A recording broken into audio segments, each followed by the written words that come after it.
তৈরি করেছে। এই কারণে এই কিতাবটা বড় মোবারক কিতাব। কোরআন শরীফে পরে মুসলমানদের মধ্যে সবচেয়ে সম্মানী কিতাব হইল এই বুখারী শরীফ। ইসলামের সার্বিক সব অধ্যায় বয়ান করার পরে এখন শেষ বাব রিজাল্ট আউটের বাব। সারা জিন্দেগি মানুষ কতটুকু আমল করছে, গুনার পার্সেন্টেজ কত আর সওয়াবের পার্সেন্টেজ কত, কিয়ামতের দিন এর ওজন হবে। কোরআন শরীফের আয়াত আল্লাহ তাআলা ইরশাদ করেন, ওয়ানাযাউল মাওয়াজিনাল কিসতা লিয়াউমিল কিয়ামা, আমি কিয়ামতের দিন আদল ইনসাফের পাল্লা দাঁড় করাবো। ওয়া আন্না আমালা বনি আদম ওয়া কাওলুহুম ইউজান, বনি আদমের যত কার্যকলাপ, যত কথাবার্তা, এইসব এই পাল্লায় ওজন হবে। ফাআম্মা মান সাকুলাত মাওয়াজিনুহু ফাহুয়া ফি ঈশাতির রাদিয়া, যার সওয়াবের পাল্লা, আমলে সালেহের পাল্লা ভারী হবে, হে জান্নাতি হবে। ওয়া আম্মা মান খাফফাত মাওয়াজিনুহু ফাউম্মুহু হাবিয়া, আর যার সওয়াবের পাল্লা, নেকির পাল্লা পাতলা হবে, সে জাহান্নামে যাবে। কি হবে এই মিজানে? মানুষের আমলকে আর মানুষের কথাবার্তাকে ওজন দেওয়া হবে। উলামায়ে কেরাম, আহলুস সুন্নাত ওয়াল জামাতের উলামারা ওজন দেওয়ার ব্যাপারে তিনটা মত প্রকাশ করেন। তিনটা কোরআন হাদিসে সাব্যস্ত। এক জামাত বলেন মানুষের আমল কথাবার্তা ওজন হবে। ইমাম বুখারীও এই মত পোষণ করেন, এই কারণে এখানে লিখছেন ওয়া আন্না আমালা বনি আদম ওয়া কাওলুহুম ইউজান। উলামায়ে কেরামের আরেক জামাত বলেন মানুষেরই ওজন হবে। এটার উপরেও এক হাদিস আছে। হযরত আব্দুল্লাহ ইবনে মাসউদের পাও ছিল ছোট্ট বাচ্চাদের পায়ের মতো ছোট। তো সাহাবায়ে কেরাম উনি গাছে উঠছেন মিসওয়াকের ডাল আনতে রাসূল সাল্লাল্লাহু আলাইহি ওয়াসাল্লামকে। তো সাহাবায়ে কেরাম ওনার পাও দেখি হাসতেছেন। রাসূল করিম সাল্লাল্লাহু আলাইহি ওয়াসাল্লাম ইরশাদ করলেন, লাদিজলু ইবনে মাসউদিন ফিল মিজানে আসকালা মিন জাবাল উহুদ। কিয়ামতের দিন মিজানে, পাল্লায়, ওজনে আব্দুল্লাহ ইবনে মাসউদের এক পাও উহুদ পাহাড় থেকে আরো বেশি ওজনই হবে। এই হাদিসকে সামনে রেখে উলামায়ে কেরাম বলেন যে মানুষের ওজন হবে। আরেক জামাত উলামায়ে কেরাম বলেন মানুষের আমলনামার ওজন হবে। কিরামান কাতিবিন যে আমলনামা তৈরি করতেছেন ডেইলি, এটার ওজন হবে। এটার ব্যাপারেও একটা হাদিস আছে তিরমিজি শরীফের মধ্যে,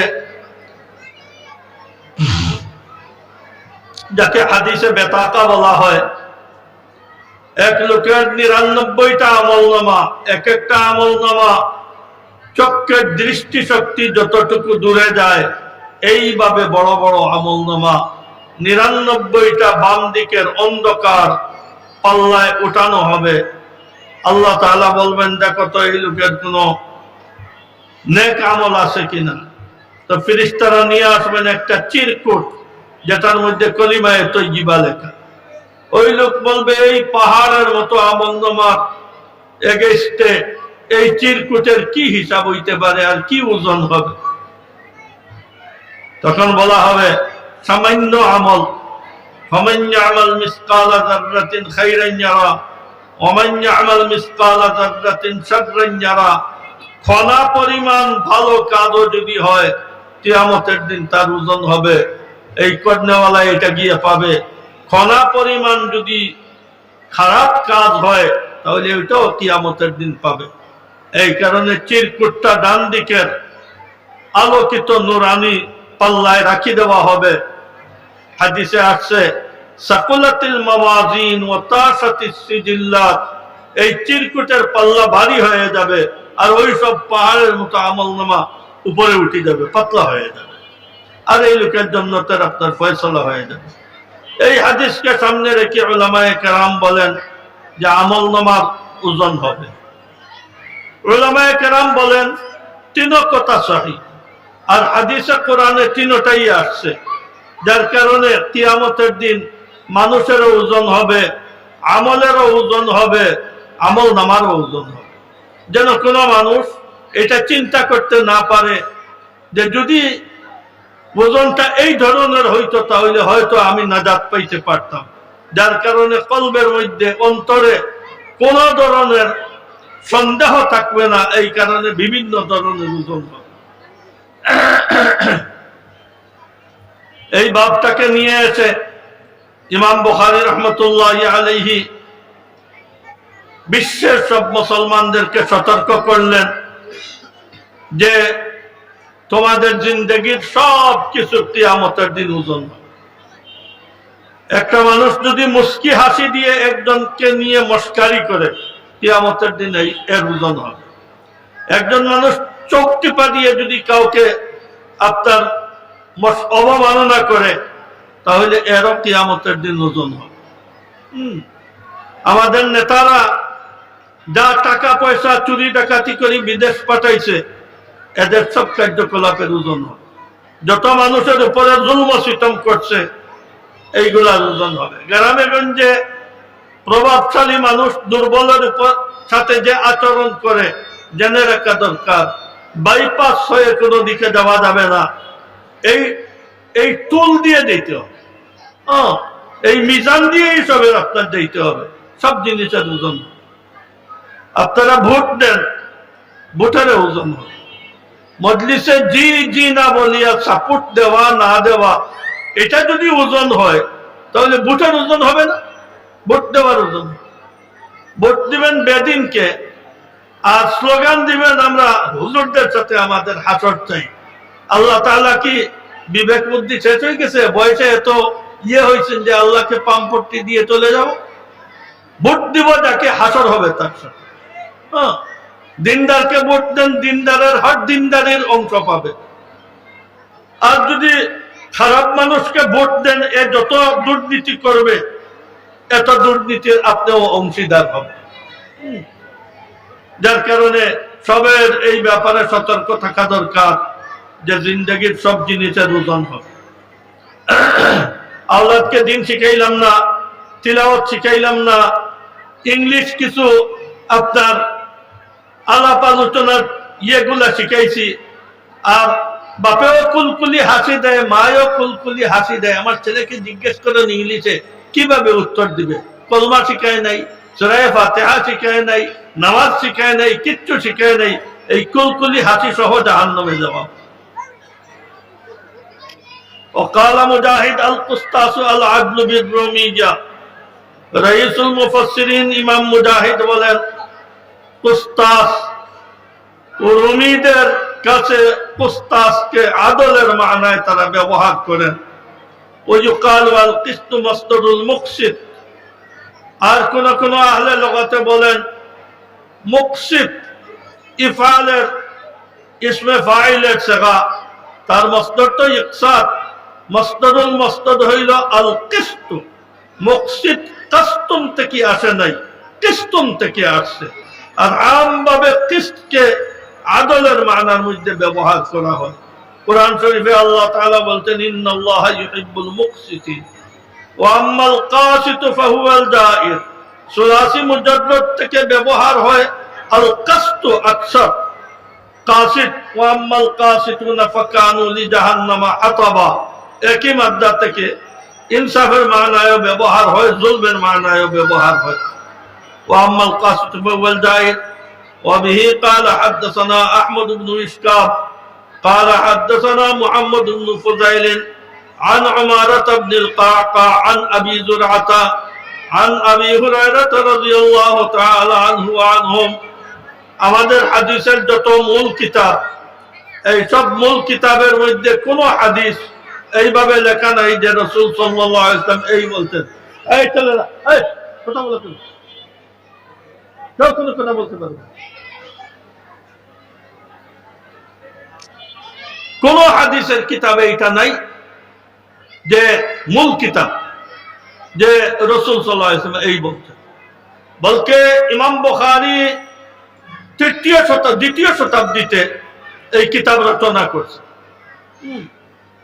194-তে ওনার জন্ম, তাহলে ওনার সারা ইলমি কারনামা দ্বিতীয় শতাব্দীর প্রথমার্ধে হয়েছে, এই কিতাবও লেখা হয়েছে। যার কারণে ইমাম বুখারী সাহেব আপনার গত 100-100 বছর আগে রাসূল সাল্লাল্লাহু আলাইহি ওয়াসাল্লামের ইন্তেকাল হয়েছে, উনি জানলেন কেমনে রাসূল সাল্লাল্লাহু আলাইহি ওয়াসাল্লাম এই হাদিস বলছেন। যার কারণে আমাদের প্রত্যেক হাদিসে কিতাবের লেখক থেকে নিয়ে রাসূল সাল্লাল্লাহু আলাইহি ওয়াসাল্লাম পর্যন্ত বর্ণনাকারীর নাম আছে। এখানে আমাদের ইলমের মধ্যে কোনো ঝাপসা নাই।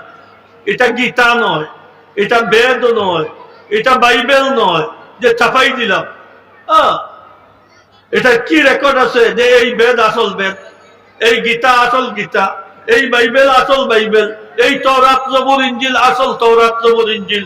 এর কোনো ডকুমেন্ট নেই। পৃথিবীতে কোনো জাতির ধর্মীয় গ্রন্থের কোনো ডকুমেন্ট নেই। একমাত্র আমাদের কোরআন শরীফের তো প্রশ্নই আছে না। আমাদের হাদিস সহ, ইহা থেকে আমাদের ইতিহাস সহ, সব বর্ণনাকারী সহ আপনার বয়ান করা। এমন কোন জাপসা লোক নাই। আহমদ ইবনে আসকাব ওনার জমানায় সারা পৃথিবী আহমদ ইবনে আসকাবকে জানতো, চিনত। যেভাবে পীরজি হুজুর, হাফিজি হুজুর, শামসুল হক ফরিদপুরি সাহেব, তাজুল ইসলাম সাহেব, ফখরে বাঙ্গাল সারা বাংলাদেশে চিনে, পরিচিত লোক। যার কারণে কেউ যদি বলে যে তাজুল ইসলাম সাহেবের কাছটা কি এই কথাটা শুনছিলাম, তাহলে এই রেফারেন্সটা হলো শক্তিশালী রেফারেন্স। যে বলতেছে হেও যদি সবের কাছে মকবুল হয়, তাহলে এটা একটা শক্তিশালী রেফারেন্স। আহমদ ইবনে আসকাব কোনো অপরিচিত লোক নয়। ওনার উস্তাদ, উনি বলতেছেন আমি আমার উস্তাদ মুহাম্মদ ইবনে ফুজাইল থেকে এই হাদিসটা শুনছি। মুহাম্মদ ইবনে ফুজাইল পৃথিবীর সবের কাছে পরিচিত এক ব্যক্তি, এক মুহাদ্দিস। মুহাম্মদ ইবনে ফুজাইল বলছেন আমি এই হাদিসটা আমার উস্তাদ উমারা ইবনে কাকা থেকে নিছি, উনিও পৃথিবীতে একজন পরিচিত লোক। উমারা বলতেছেন আমি আমার উস্তাদ আবু যুরআ বজলি, ইনি আবু যুরআ রাজি নয়, আবু যুরআ রাজি ইমাম বুখারীর বয়সের, আর ইনি এলেন জলিল কদর তাবিঈ হযরত জরির ইবনে আব্দুল্লাহ বজলির ছেলে আমর, আমরের ছেলে আবু যুরআ। বিভিন্ন জায়গায় আছে আন আবি যুরআ ইবনে আমরিন আন জরির ইবনে আব্দুল্লাহ আল বজলি, রওয়ায়াত আছে। আবু যুরআ বলতেছেন আমার উস্তাদ হযরত আবু হুরায়রা আমাকে বলছেন যে قال النبي صلى الله عليه وسلم كلمتان حبيبتان إلى الرحمن خفيفتان على اللسان ثقيلتان في الميزان سبحان الله وبحمده سبحان الله العظيم। রাসূল করিম সাল্লাল্লাহু আলাইহি ওয়াসাল্লাম ইরশাদ করেন দুইটা কলিমা আল্লাহ তাআলার কাছে খুবই প্রিয়, তার পড়নেওয়ালা আল্লাহ তাআলার কাছে খুবই প্রিয়। উচ্চারণে এই দুইটা কলিমা খুবই সহজ, কিন্তু কিয়ামতের দিন পাল্লায় খুবই ওজনদার হবে, যে সময় ওজন দেওয়া হবে। এটা হলো সুবহানাল্লাহি ওয়া বিহামদিহি সুবহানাল্লাহিল আযীম। অনেক লম্বা আলোচনা সুবহানাল্লাহি ওয়া বিহামদিহি সুবহানাল্লাহিল আযীমের মধ্যে। আমরা কমজোর মানুষ, ১৫০০ বছর পরের মুসলমান, আমরা ইচ্ছা করলেও এইভাবে ইবাদত করা আমাদের পক্ষে সম্ভবই না, যে ইবাদতে আমাদের মিজান পাল্লা, আপনার নেকির পাল্লা ভারী হবে। এটা আমাদের জন্য খুবই দুষ্কর।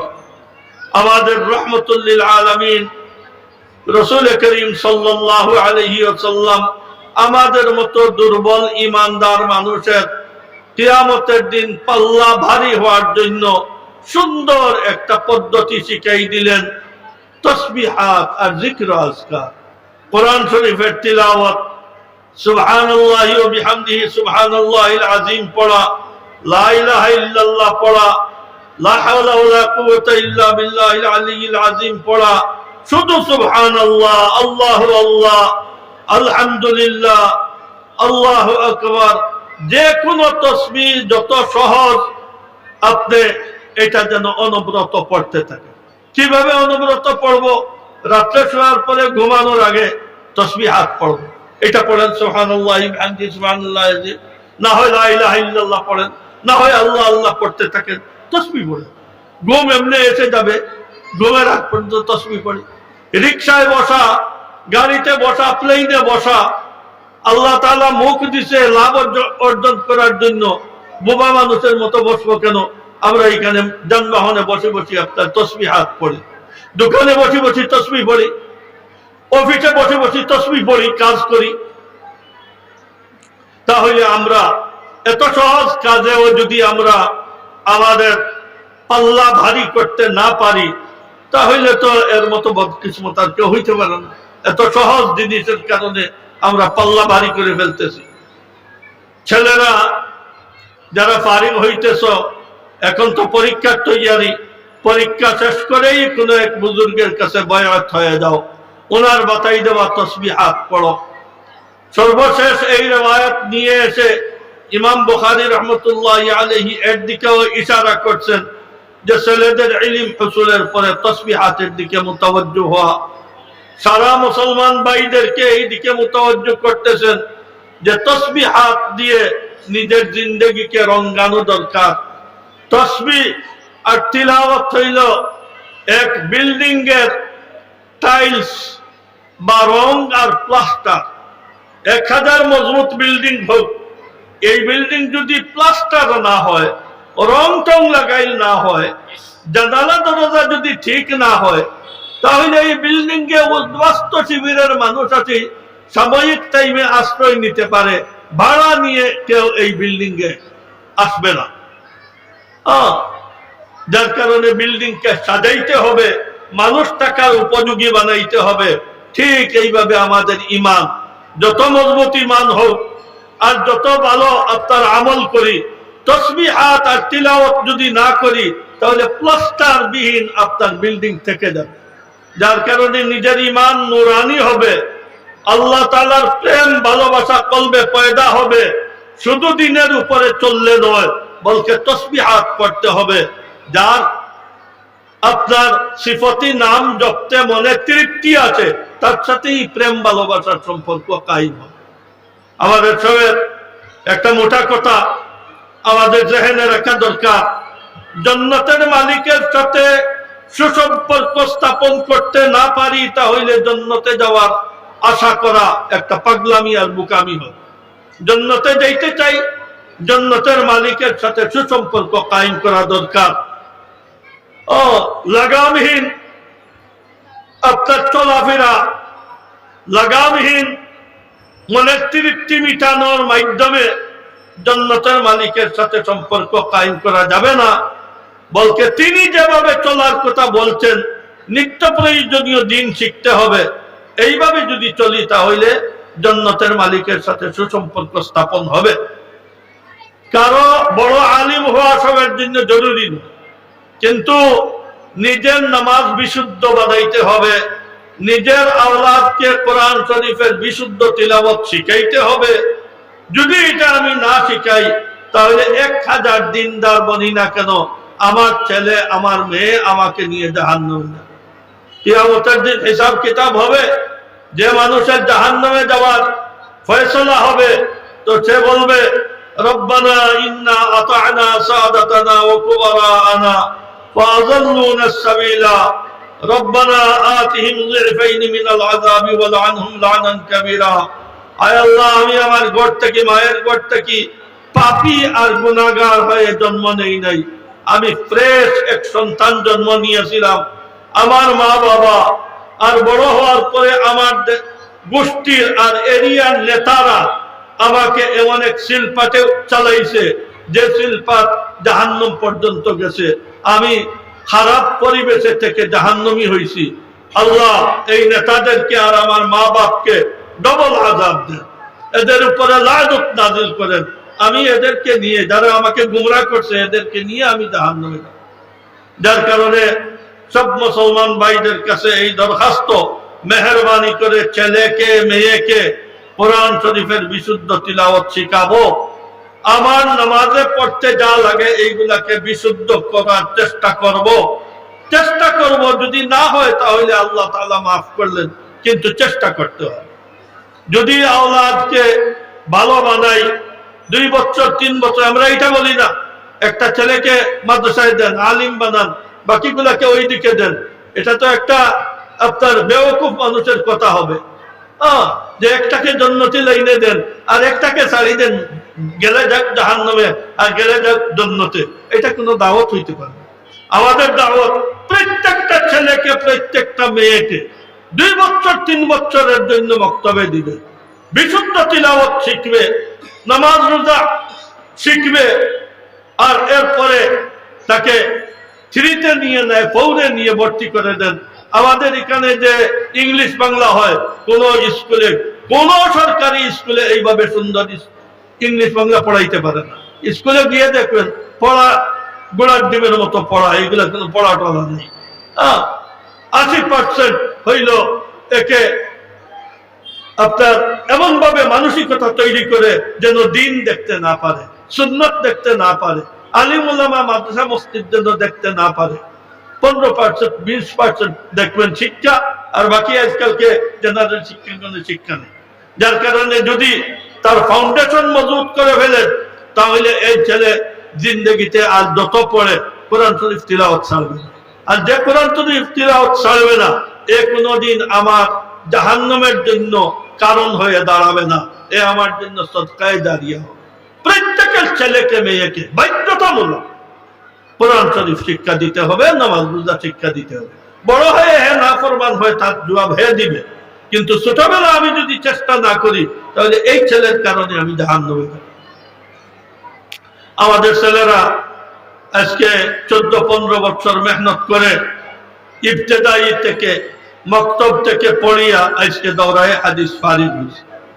ছেলেদের কাছে এই কথা বিভিন্ন জায়গায় বলে থাকি, আতর রাখা, কেউ বালতিতে আতর রাখে না, লোটাতে আতর রাখে না, গামলাতে আতর রাখে না। আতর রাখার জন্য কোম্পানি আলাদাভাবে 2 তোলা, 1 তোলা, কোয়ার্টার তোলা, আধা তুলি শিশি বাঁধে। এইগুলা খুবই সুন্দর। তার উপরের যে মুখ যেটা, এটাও খুবই সুন্দর। এটা যে প্যাকেটে রাখে, প্যাকেটও অনেক দামি।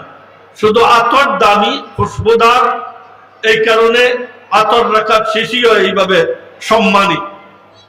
আতর থেকে সম্মানী ইলমুল ওয়াহি, কোরআন সুন্নাহর ইলম।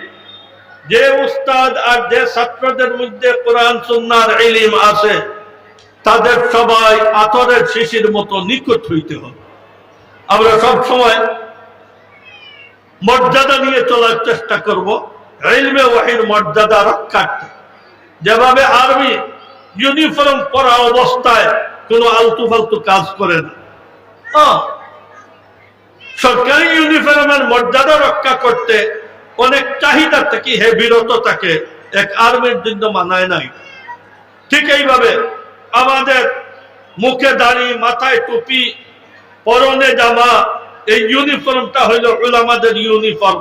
মানুষে দেখলেই বলে এরা এরা কওমি মাদ্রাসার ছাত্র। সরকারি মাদ্রাসার ছাত্র তো এখন হয়ে গেছে জেনারেল লাইনের মতো, কওমি মাদ্রাসার ছাত্র। যার কারণে আমি মর্যাদা নিয়ে চল। রাস্তায় ঘাটে ছাতনা চাইতেছে, বানান্না চাইতেছে, এখানে এই সেই হইতেছে, ডং তামসা গান হইতেছে, আমি এখানে দাঁড়িয়ে গেলাম এটা দেখার জন্য। আমি এত আপনার নিচু ক্লাসের মানুষ না যে এই ইউনিফর্ম নিয়ে ফুটপাতে দাঁড়িয়ে যাব ডং তামসা দেখার জন্য। কোনোদিন এই কাজ করবো। কোন মানুষের সাথে ঝগড়া জাতি হয়, তুচ্ছ তাচ্ছিল্য কোনো শব্দ ব্যবহার করবো। তুচ্ছ তাচ্ছিল্য শব্দ ব্যবহার করা মুনাফিকের আলামত। ইদা খাসামা ফাজারা। আমি কখনো ইখতিলাফ হইলেও, বিতর্ক হইলেও অসম্মানজনক শব্দ আমি ব্যবহার করব না। গালি আমার মুখ দিয়ে যেন কোনোদিন না আসে।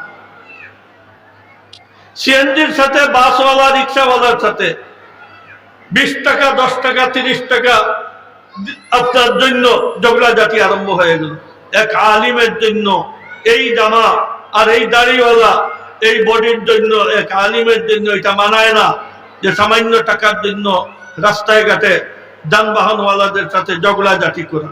টাকার হেফাজতের জন্য আল্লাহ আমাকে বাধান নাই, আমার হেফাজতের জন্য আল্লাহ তাআলা টাকা দিয়েছে। যার কারণে আমি ফিতনা থেকে বাঁচবো, মর্যাদা নিয়ে চলে আসবো। 50 টাকা অতিরিক্ত দিয়ে দিব, কিন্তু ওই খসাসত আর বাজে তর্ক বিতর্ক থেকে আমি আমাকে সরাইয়া রাখি। এই কথাগুলা অমুমে বলবা, যার জন্য সব ছাত্র এটাকে খেয়ালে রাখবে। আরেক ব্যাপার, এটা হইল আমরা আলিম, আমাদের নামাজ পাবলিকের নামাজ হবে না, আমাদের নামাজ কমার্শিয়াল নামাজ হবে না। নামাজের রুকু সুজুদ কিয়াম এইগুলা দেখিয়েই যেন একজনে মনে করে দেখ আলিমের নামাজ। আমার নামাজ ইতমিনানে হবে, মনোযোগের সাথে হবে, আগ্রহ নিয়ে হবে। সবসময় এটা মনে রাখবো, নামাজ এই 24 ঘন্টার ভিতরে 5 ওয়াক্তের নামাজ ইম্পর্টেন্ট প্রোগ্রাম। অন্য কোন প্রোগ্রামের জন্য নামাজের ছাড় দেওয়া যাবে না, অন্য সবকিছু ছাড় দিব, নামাজ পড়বো ইতমিনানে, তাড়াহুড়ার কোন নামাজ। আমরা হাফিজরা ডেইলি 3 পারা তিলাওয়াত, গয়ের হাফিজরা ডেইলি 1 পারা তিলাওয়াত, ফরজ নামাজের মতো পাবন্দির সাথে তিলাওয়াত করে। কোন কিতাব মোতালায় যেন তিলাওয়াত মিস না হয়। তিলাওয়াত কোরআন শরীফ কালামে পাক, এটা হলো সবচেয়ে বড় আমাদের তবিল। এই ইলমি জগতের ফার্স্ট ক্লাস পজিশনে কালামুল্লাহ, যার কারণে কালামুল্লাহতে ছাড় দিব না অন্য কিছু। কিতাব মোতালার জন্য তিলাওয়াত ছাড়ব, পরীক্ষা তৈরির জন্য তিলাওয়াত ছাড়ব। যে কোনো টাইম করে, রেগুলার টাইমে না পারেন অন্য টাইমেও 24 ঘন্টা তিলাওয়াতের পাবন্দি রাখতে হবে। প্রত্যেক ফারিগ হওয়ার পরে এই দেশে বা পৃথিবীতে ব্যবসা বাণিজ্যের প্যাসেঞ্জারের কোনো অভাব নাই, মিস্ত্রিদের ইঞ্জিনিয়ারদের কোনো অভাব নাই, ডাক্তারদের কোনো অভাব নাই, খেত খামার করনেওয়ালাদের অভাব নাই, কিন্তু ইলমে ওয়াহিকে টিকাইয়া রাখার মানুষের অভাব। আমরা 80 ছাত্রদের মধ্যে 2% কওমি মাদ্রাসায় পড়ে।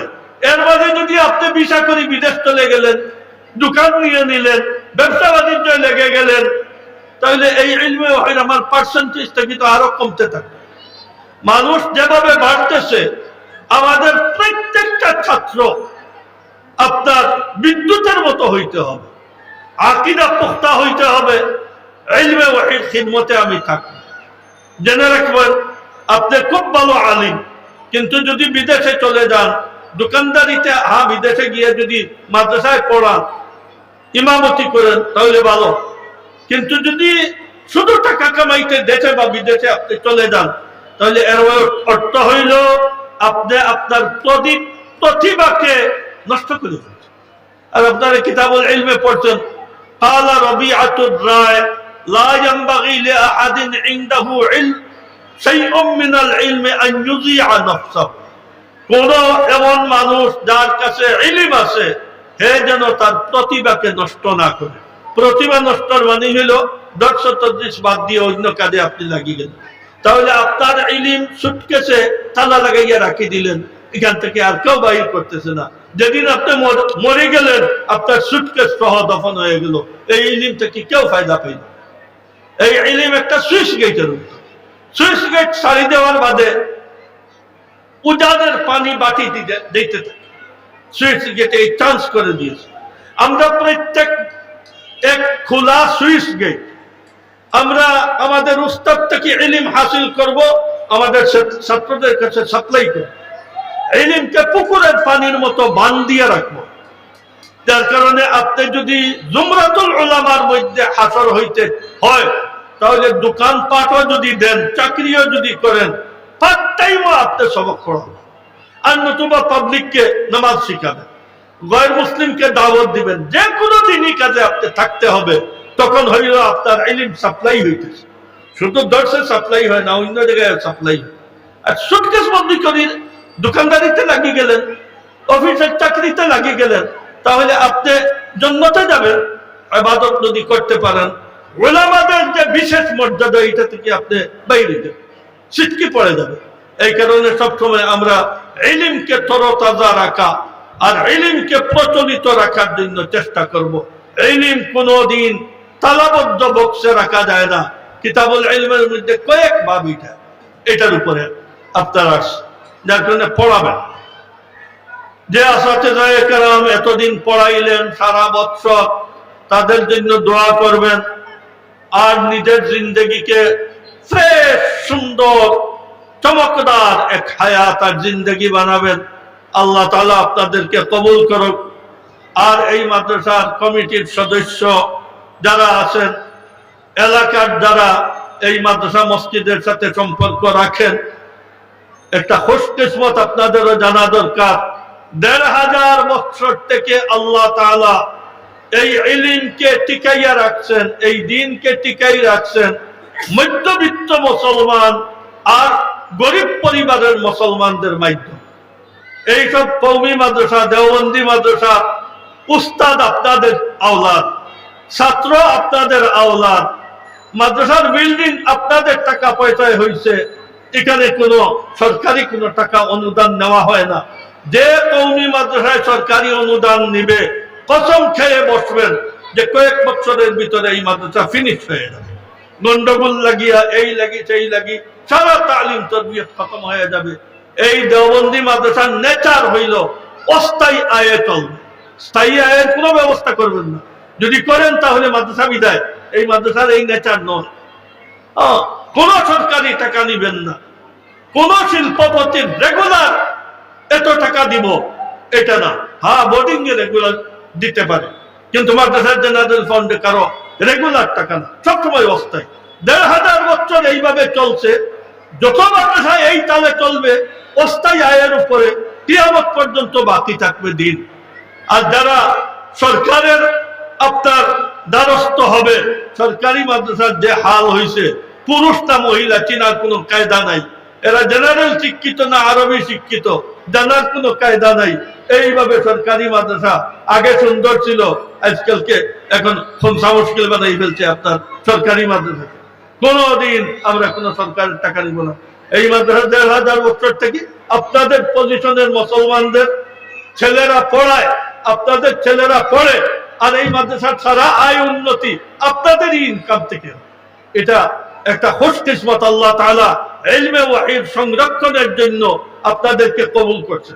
আমি এটার একটা পরিভাষা ব্যবহার করি। আল্লাহ তাআলা যে বলছিলেন, ইন্না নাহনু নাযালনা যিকরা, আমি এই কোরআন শরীফকে নাজিল করেছি, ওয়া ইন্না লাহু লাহাফিজুন, আমি এটাকে হেফাজত করব।